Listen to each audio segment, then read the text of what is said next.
मित्रों, आज आडवाणी जी की अध्यक्षता में बीजेपी पार्लियामेंट्री पार्टी की एग्जीक्यूटिव कमेटी की मीटिंग हुई, जिसमें आगामी संसद के अधिवेशन में जो विषय उठाए जाएंगे उसके बारे में चर्चा हुई। हमने यह फैसला किया है कि आसाम में कोकराझार में जो सांप्रदायिक हिंसा हुई है, जो विदेशी घुसपैठ आए हैं और वहाँ के बोडो बंधु हैं, उनके बीच में जो हिंसा चल रही है और प्रधानमंत्री मनमोहन सिंह आसाम से आते हैं, पिछले 22 वर्षों से सांसद हैं, फिर भी वो हिंसा नहीं रुक रही है। इसको हम पहले दिन दोनों सदनों में बहुत गंभीरता से उठाएंगे।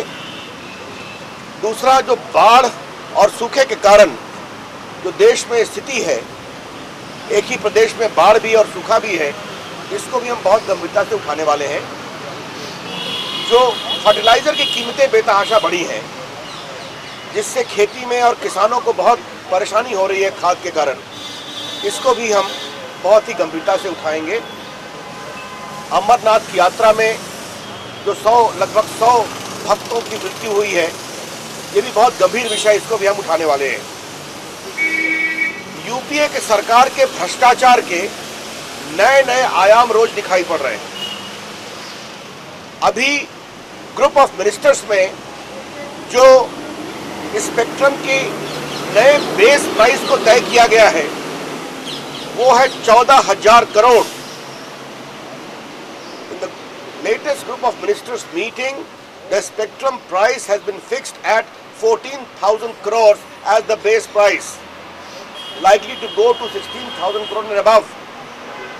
आज देश में टेलीकॉम इंडस्ट्री की हालत बहुत अच्छी नहीं है, तो यही इस बात का संकेत है कि कपिल सिब्बल साहब जो जीरो लॉस की बात कहते थे, वो उनका सारा जो तर्क था वो बेबुनियाद था और गलत था। और जो सीएजी ने लॉस की बात कही है, 1,72,000 करोड़ की बात, वो सही थी कि आज जब टेलीकॉम क्षेत्र में गिरावट है, इसके बावजूद अगर बेस प्राइस स्पेक्ट्रम का 14,000 करोड़ है, तो 2008 में जब उस समय स्थिति अच्छी थी, आपने जानबूझकर देश को रेवेन्यू लॉस कराया अधिकारियों के रिकमेंडेशंस के बावजूद। तो इस विषय को हम और गंभीरता से उठाने वाले हैं। जो कोयला स्कैम हुआ है देश में, कोल ब्लॉक्स के आवंटन में, और जो देश में बिजली की व्यवस्था गड़बड़ाई है, ग्रिड कोलैप्स हुआ है, तो इन दोनों विषयों को अलग अलग उठाएंगे। लेकिन कोल ब्लॉक्स के लोकेशन में जो घपले हुए हैं, उसको भी हम बहुत सख्ती से इस बार उठाने वाले हैं। और जो एयरसेल मैक्सिस डील है, इसमें चर्चा हुई थी, वो चर्चा अधूरी है। आज उसमें चार्जशीट हुई है।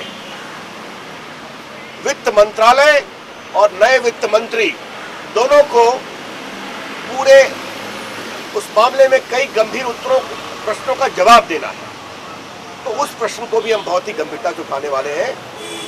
इन sum and substance, in the coming session of parliament, the BJP will be raising issues of general public concerns, whether the communal violence in Kokrajhar in Assam,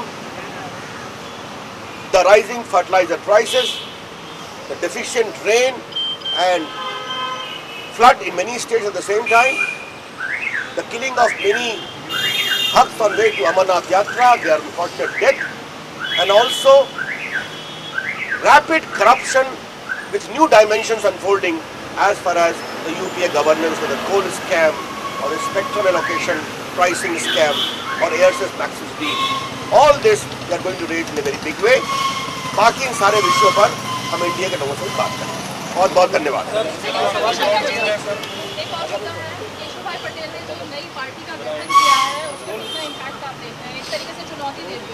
इस विषय पर हमें कोई टिप्पणी नहीं करनी है।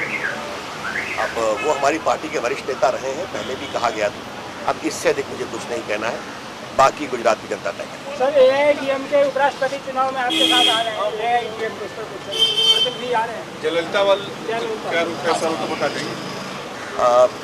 मुझे ये सूचना देते हुए हर्ष हो रहा है कि तमिलनाडु की चीफ मिनिस्टर आदरणीय जयललिता जी ने घोषणा की है कि वो उपराष्ट्रपति पद के लिए जसवंत सिंह जी का समर्थन करेंगे। आज जसवंत सिंह जी वहाँ उनसे मिलने गए थे और उसके बाद ये घोषणा हुई। I am pleased to inform that the Honorable Chief Minister of Tamil Nadu, Jayalalitha ji, has announced today that she will be supporting the candidature of Shri Jaswant Singh for the post of Vice President. Shri Jaswant Singh ji went today to meet Honorable Chief Minister in Chennai. Thank you.